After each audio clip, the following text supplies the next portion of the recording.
¿Qué tal, amigas y amigos que disfrutan del hecho de estudiar la electrónica? El día de hoy hablaremos de cómo estabilizar la ganancia de tensión de un amplificador, que tal vez algunos de ustedes se preguntarán ¿para qué estabilizar la ganancia si con lo visto hasta ahora todo pareciera que no tuviéramos ningún problema referente a la ganancia de tensión? Bueno, permítame anticiparles que tenemos tres situaciones que a propósito no hemos visto antes y las hemos dejado al final para que ustedes vean cómo al hacer una configuración con una resistencia de emisor sin desacoplar, también llamada configuración de retroalimentación negativa, podemos resolver tres problemáticas con una sola solución. La primera situación que debemos tener presente es que la tensión alterna a la salida depende de la impedancia de entrada de la etapa, ya que una fuente excitadora real tiene una resistencia en serie donde se cae un tanto de señal de entrada, ¿verdad? Si la impedancia de entrada de nuestro circuito no es 100 veces mayor a esa resistencia RG.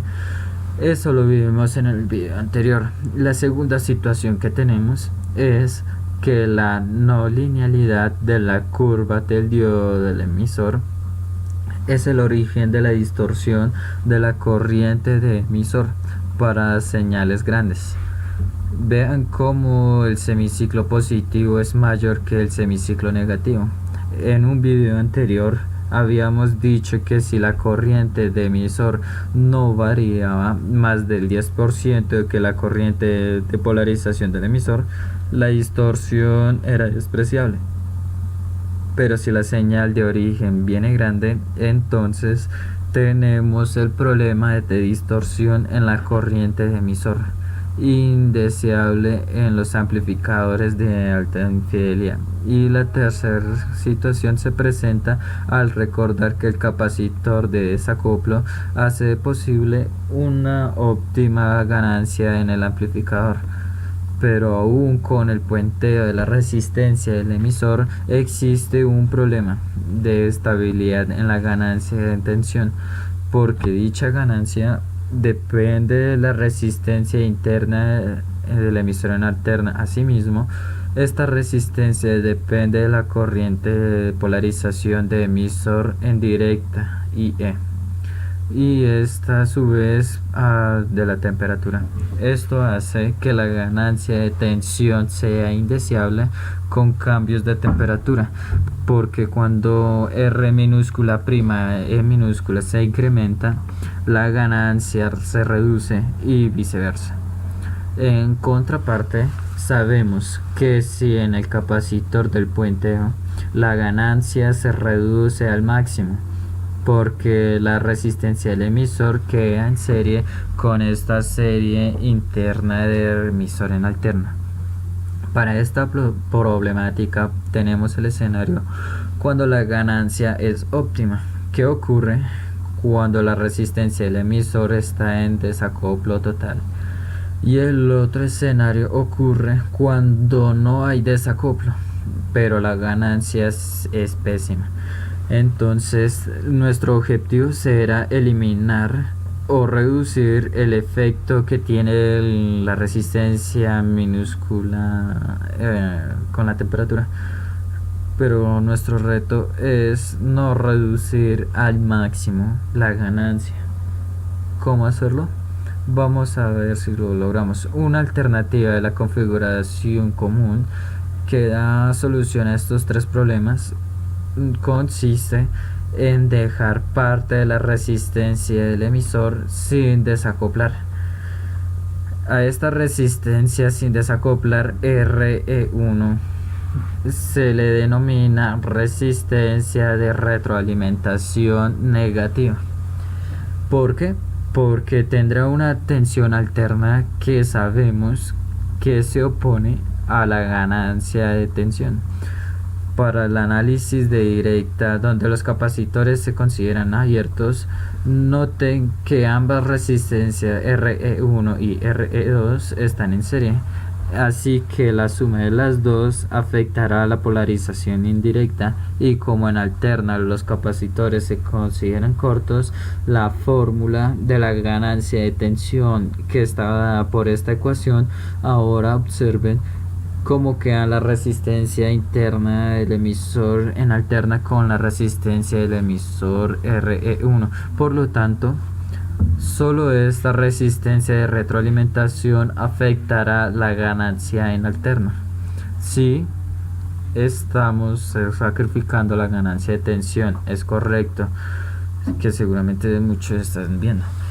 Pero si esta resistencia de retroalimentación es por lo menos 10 veces más grande que la resistencia R minúscula prima E, dado que esa resistencia interna de emisor en alterna es por naturaleza es pequeña, entonces habremos reducido al mínimo el efecto de que esta resistencia R minúscula prima E varíe con respecto a la temperatura. Bueno, dicho de otro modo, si la resistencia RE1 es mucho mayor a R minúscula prima E minúscula, ya no importa que varíe esa resistencia o las alteraciones de temperatura. ¿Por qué? Porque ya no será significativa su alteración o comparada con la resistencia de retroalimentación, y la ganancia en voltaje la tenemos ahora estable. ¿Por qué? Porque R minúscula prima RE ya no aparece en la ecuación de la ganancia de tensión. Es un hecho que estamos sacrificando parte de la ganancia, sí, pero no tanto como cuando no teníamos desacoplo. Aquí la recomendación es que una vez que tengas los valores de polarización, principalmente el valor de la resistencia del emisor y el valor del pasaporte R minúscula prima E minúscula, obtengas estas reglas de 10 a 1, el valor de la resistencia RE1 y el resto de la resistencia que te sobre se la pones a la resistencia del emisor RE2, y esta última la pone desacoplo, y con ello habrás dejado tu ganancia estable y no tan sacrificada. Muy bien, la tercera situación la tenemos resuelta. Hemos logrado establecer la ganancia a costa de sacrificar un poco de ella. Ahora hablemos sobre la distorsión sobre la corriente del emisor. Recuerden que la ganancia hasta antes de hoy era esta, puesto que R minúscula prima E minúscula es sensible a la corriente del emisor, por lo tanto a la temperatura, que justamente es la causa de la distorsión cuando se trabaja con señales grandes. Pues con la resistencia de retroalimentación negativa, observen que la nueva expresión de la ganancia ya no aparece R minúscula prima E minúscula, porque la distorsión de la señal grande se ha eliminado. Otra forma más seria, elegante y formal de determinar la ganancia de esta configuración es haciendo uso de la fórmula de la ganancia: tensión alterna de la salida entre tensión alterna de entrada, y sustituyendo el transistor por el modelo T equivalente. Recuérdelo, aquí tenemos la base, el colector y el emisor, representando la resistencia interna de emisor alterna. Nuestro circuito en alterna, donde las fuentes de tensión directa y los capacitores se comportan como cortos, quedará moderado de la siguiente manera. Sabemos que la tensión de alterna de salida está presente en la carga. En la malla de colector está presente la resistencia del colector en alterna, que es el paralelo de la resistencia del colector con la carga. En dicha malla sabemos que la fuente de corriente bombea una corriente alterna IC a través de esa resistencia. Por lo tanto, por ley de Ohm, obtenemos la tensión alterna de salida, corriente alterna IC, por la resistencia de colector en alterna. Ahora observen que la señal excitadora, luego de que hay una caída de potencial en su resistencia interna RG se convierte en nuestra señal de entrada. Que exista al amplificador dicha tensión de entrada es la misma en R1 que en R2 por estar en paralelo, y también es la misma que se refleja en el serie R minúscula prima E con la resistencia de retroalimentación. Por lo tanto, si sabemos que la corriente que pasa por esas dos resistencias es la corriente del emisor, que es igual a la corriente del colector, por ley de Ohm, ahora tenemos la tensión alterna de la entrada, corriente alterna IC por en serie estas dos resistencias. Ahora podemos sustituir en la fórmula de la ganancia quedándonos de esta manera.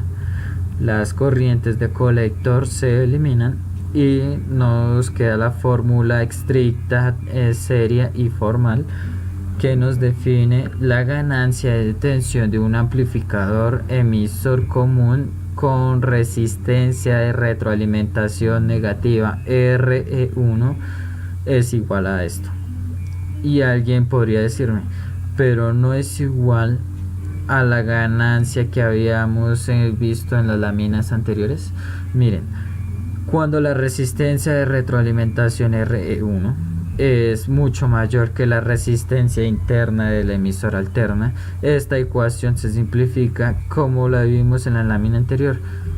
Cuando tengan la necesidad de hacer diseño de circuitos, deben ocupar la primera, haciendo RE1 cuando menos 10 veces más grandes de lo que le resulte la resistencia interna de la interna, y cuando se encuentre para encontrar averías utilizan la segunda. Y finalmente, para solucionar el problema de la impedancia, primero determinemos la impedancia de la base del transistor con esta nueva configuración, que miren, en realidad sigue siendo de emisor común con resistencia de desacoplo, excepto que hemos interpuesto la resistencia de retroalimentación. Así que traigamos a nuestra memoria aquella impedancia de entrada de la base que nos resultó de un emisor común desacoplado, y la vamos a dejar aquí visible para el cálculo de la impedancia de entrada de manera formal, elegante y seria, que determinaremos nuevamente del nuevo uso del transistor, y damos cita a la ecuación de la tensión de entrada que recién acabamos de calcular.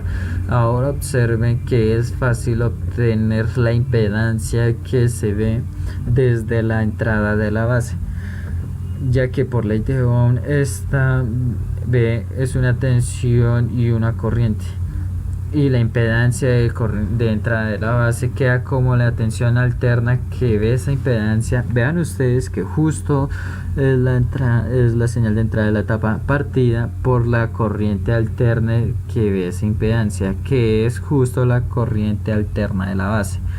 Sustituyendo la tensión de alterna de entrada en esta ecuación nos queda así, y ya sabiendo que la corriente de colector es igual a beta veces la corriente de base, despejamos la corriente de base y la sustituimos en la ecuación, se hace en unidad, y nos queda que la impedancia de entrada de la base es la ganancia de la corriente en alterna por la resistencia interna del emisor en alterna más la resistencia de retroalimentación del emisor.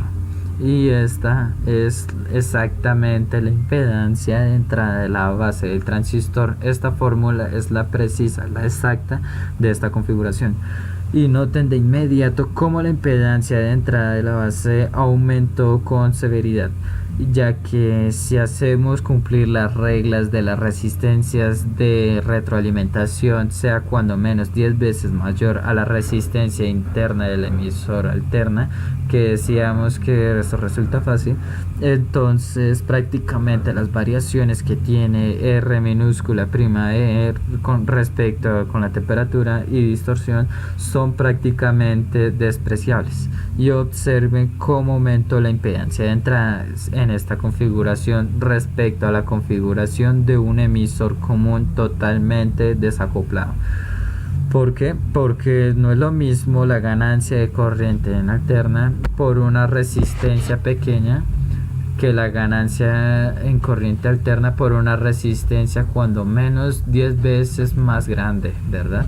Por lo tanto, tendremos mayor impedancia en la etapa y será mucho más fácil que se cumpla aquella regla que nos ayudaba a que no hubiera tanta atenuación en la entrada en nuestra etapa, porque ahora al calcular la tensión de entrada con esta impedancia grande a la entrada de la etapa tenemos una menor atenuación tanto a la entrada como a la salida. En conclusión, una resistencia del emisor sin desacoplar R1 bautizada como resistencia retroalimentación negativa. 1. Estabiliza la ganancia de tensión. 2.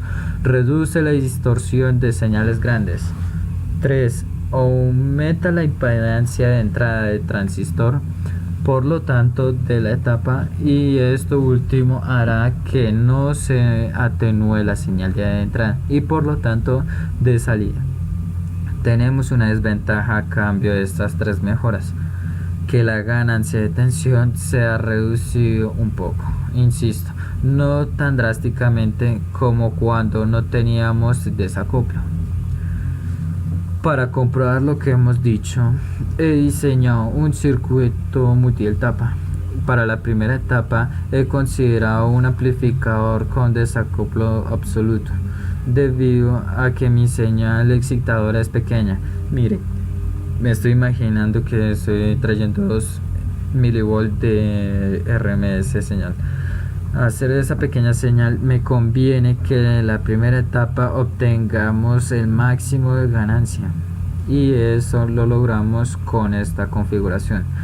Muy bien, haciendo el análisis en directa con divisor de tensión, he dejado el punto de operación estable en la región activa. La magnitud de la resistencia de emisor la calculé de tal forma para que la corriente del emisor fuera 10 mA, ya que el datasheet de este transistor 12N3904 me indica que obtengo la máxima ganancia de corriente directa entre 100 y 300 a esa corriente de emisor. Muy bien, con esas especificaciones el valor de la resistencia de emisor RE me da 250 ohms. Y el cálculo de la resistencia interna del emisor en alterna me da 2.26 ohms. Los capacitores de coplo y de desacoplo están calculados para trabajar en frecuencias audibles que van desde los 20 a 20.000 Hz. En la segunda etapa de amplificación he considerado un amplificador con resistencia de retroalimentación negativa, el tema que nos compete en este video, por la sencilla razón de que la señal de salida de mi primera etapa ya viene amplificada y por lo tanto ya no es pequeña señal, y como esta señal es la de entrada a mi segunda etapa, pues ya no me arriesgo a distorsionarla, es decir, ya no podría considerar una segunda etapa con un desacoplo porque habría distorsión. Muy bien, para efectos prácticos he puesto los mismos valores de resistencias en esta segunda etapa que en la primera, por simplicidad, y por el momento estas resistencias de emisor de 250 ohms la he partido por la mitad y he dejado entonces 125 ohms como resistencias de retroalimentación y 125 ohms con el capacitor de desacoplo. Aquí está mi R1 y R2. Todo esto ya lo pueden hacer con los conocimientos adquiridos hasta este video. Yo espero sinceramente de verdad que con lo visto hasta hoy sean capaces de cuando menos de diseñar esto lo que he dicho. Muy bien, vamos a utilizar el osciloscopio de 4 canales para ver cómo se comportan las señales en todos estos puntos. Esto lo conectamos a tierra. En el canal 1 vamos a conectar la entrada de mi señal excitadora. En el canal 2 vamos a colocar la entrada del amplificador. En el canal 3 vamos a conectar la salida de mi primera etapa y que a su vez es la entrada de la segunda, y en el canal 4 vamos a conectar la carga, que es a donde quiero ver mi señal ya amplificada. Presentamos el osciloscopio, vamos a poner acá, lo encendemos.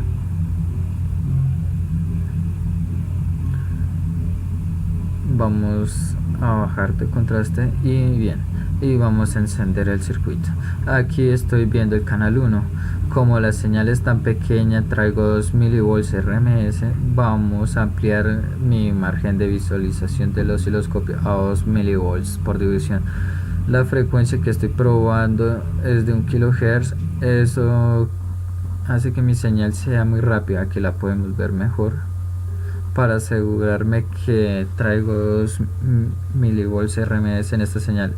Nos vamos aquí a Measure, ponemos el canal 1 y en QuickTime esta señal trae una frecuencia de 1 kHz, lo cual el periodo es de 1 milisegundo.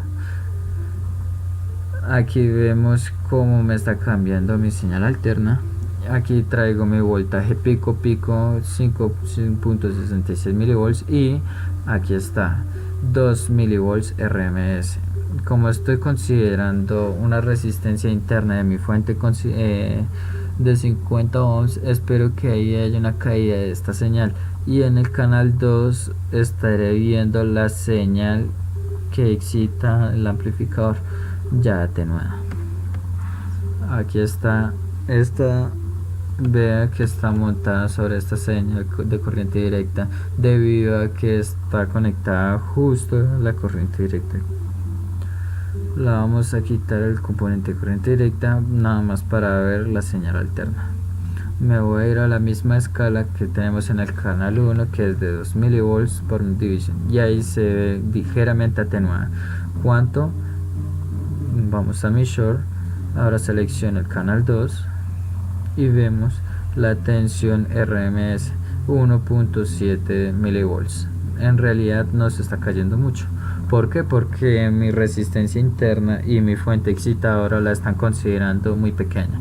Voy a quitar el canal 1 y ahora vamos a ver el canal 3, en donde tengo mi señal amplificada luego de que pasó por la etapa del amplificador de desacoplado. Nuevamente, como tengo el canal conectado a la base de mi segunda etapa, aquí tengo una tensión directa debido a la tensión del divisor que tengo para la polarización de este transistor, y como no quiero ver mi señal montada en esa señal directa, la voy a quitar le voy a quitar esa tensión directa para poder ver qué tanto se está amplificando esta señal. Me voy a ir a la canal 3 y le vamos a colocar la misma escala de la entrada, 2 milivolts por división. Definitivamente mi señal pues está alejándose de ver, debido a que esta configuración amplifica enormemente la pequeña señal. Para saber qué voltaje trae esta señal, vamos a Measure y seleccionamos canal 3, y esta señal trae 229 milivolts amplificados de acuerdo a la señal excitadora.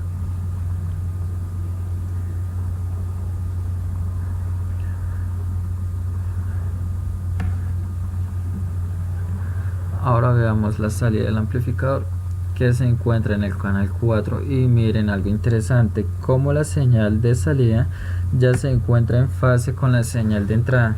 Esto debido a que la primera etapa desfasa la señal de 180 grados, y a la salida pues ya las tenemos en fase. ¿Por qué? Porque mi segunda etapa vuelve a invertir la señal o la vuelve a desfasar 180 grados. Y otra cosa, vean cómo mi señal de salida ya no viene montada sobre ninguna tensión de corriente directa debido al último capacitor de acoplo que tengo en la salida de 9 microfarads. Veamos qué tensión tiene esta señal.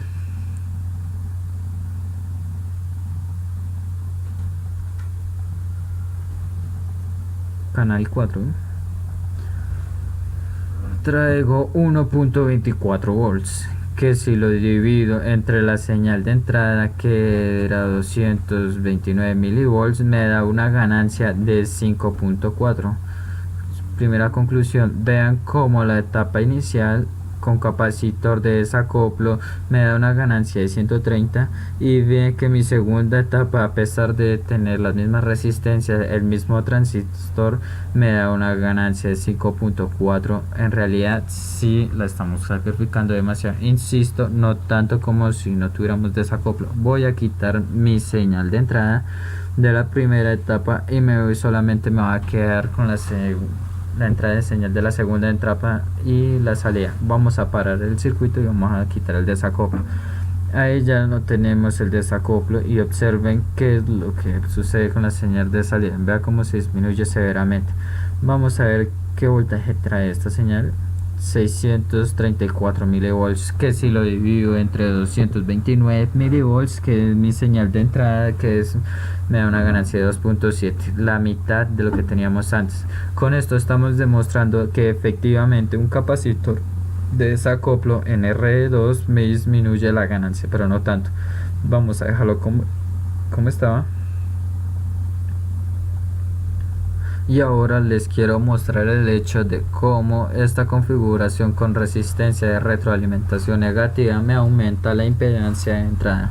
Vea que yo puedo imaginar toda la etapa de mi emisor con desacoplo como una fuente excitadora con su respectiva resistencia interna, tal como lo tenemos aquí, en donde sabemos que la resistencia interna habrá una caída de tensión, y lo que realmente está excitando a mi segunda etapa es la señal después de esa caída de tensión en esa resistencia RG interna, que por lo pronto me la estoy imaginando. Esta señal excitadora es de color fuchsia, que proviene de la segunda etapa y que trae una tensión de, vamos a buscarla, measure, canal 1 y 2, canal 3, aquí está, 229 milivolts. Vean ustedes este dato, 229 milivolts. Bien, hemos dicho que esta configuración aumenta la impedancia de entrada de tal manera que la señal excitadora no se atenúe. Voy a parar el circuito y voy a conectar el capacitor como si estuviera en total desacoplo, igual que la primera etapa. Veamos qué ocurre con esta señal de entrada a la segunda etapa. Miren, 229 milivolts. Ahora tengo 153 milivolts. Vea cómo se atenúa demasiado. Si antes tenía una ganancia de 130, ahora tengo una ganancia de 90 en mi primera etapa.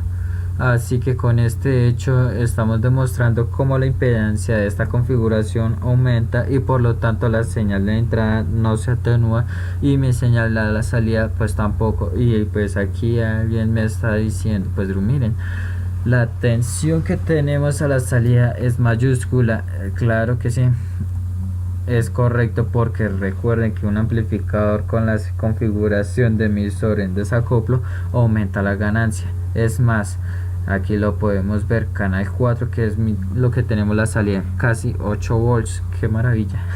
Pero noten ustedes cómo se encuentra esta señal de salida, pero la vamos a ver prácticamente cuadrada. ¿Qué quiere decir? Que estamos perdiendo mucho de la señal, mucho de la información de inicio, porque ya no la estamos obteniendo a la salida. ¿A qué se debe este hecho? Porque estamos comprobando que el hecho de una configuración con una resistencia de configuración prácticamente elimina la distorsión de señales grandes. Voy a dejarlo como estaba. Conectamos el capacitor de desacoplo en RE2 y ahora veamos todas las señales. Canal 1, mi señal proveniente de la fuente. Canal 2, de la señal excitadora. Canal 3, salida de primera etapa, entrada de segunda etapa. La vamos a bajar para poderla ver bien. Y canal 4, señal amplificada. Al ver tantas señales podemos llegar a confundirnos. pues solo nos vamos a quedar con la señal excitadora y señal de salida. Aquí puedo ver mi ganancia total de todo el circuito, como midiendo tensiones de salida y de entrada. En mi salida tenemos 1.24 volts dividido en la entrada, que es 1.72 milivolts. Tenemos una ganancia de 721. No está nada mal, pero podría estar mejor. ¿Cómo? Miren, el valor que tengo en RE1 y el valor que tengo en RE2 realmente es de 250 partido por la mitad, pero si hacemos que RE1 cuando menos 10 veces mayor a la resistencia interna de diodo emisor, que me dio 2.26 ohms, vamos a parar el circuito y vamos a cambiar esta resistencia a 10 veces más la resistencia emisor, que me da 25 ohms, y lo que me resta para 250 lo vamos a poner en la resistencia RE2, que son 225 ohms. Con esta simple modificación, observen qué pasa con mi señal de salida. Nuevamente ponemos a andar en el circuito y vean, se hizo mayor, tan mayor que no se podría ver. Vamos a bajar la escala para ver la mejor, y aquí la vemos sin distorsión y con perfecta enfase. Y ahora esta señal trae una tensión de canal 4 de 5.16 volts dividido entre mi señal de entrada 1.72 milivolts. Ahora tengo una ganancia de 3000. Vea como tenía de 700, se fue hasta 3000. Qué importante es entonces esta regla que nos dice resistencia de emisor RE1 10 veces mayor a la resistencia interna del diodo base emisor. Bueno, pues aquí tenemos una señal amplificada, un amplificador multietapa, pero observa algo importante. Los amplificadores lo vamos a utilizar pues habitualmente para audio.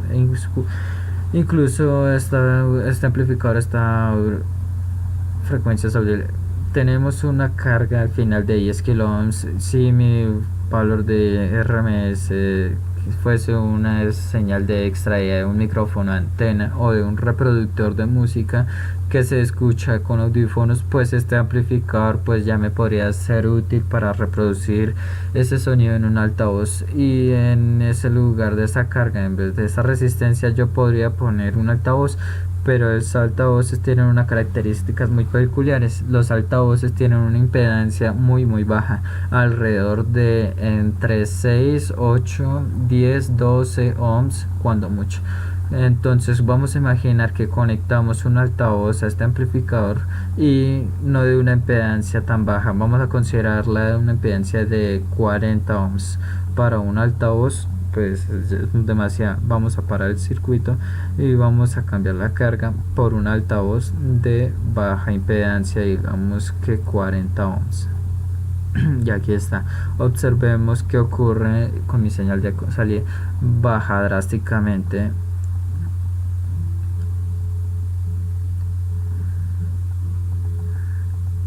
$284 milivolts, es decir que mi segunda etapa está atenuando mi segunda etapa, pues podremos deducir que este amplificador no me sirve. Sin embargo, aún nos falta por conocer un poquito más para poder eliminar este hecho.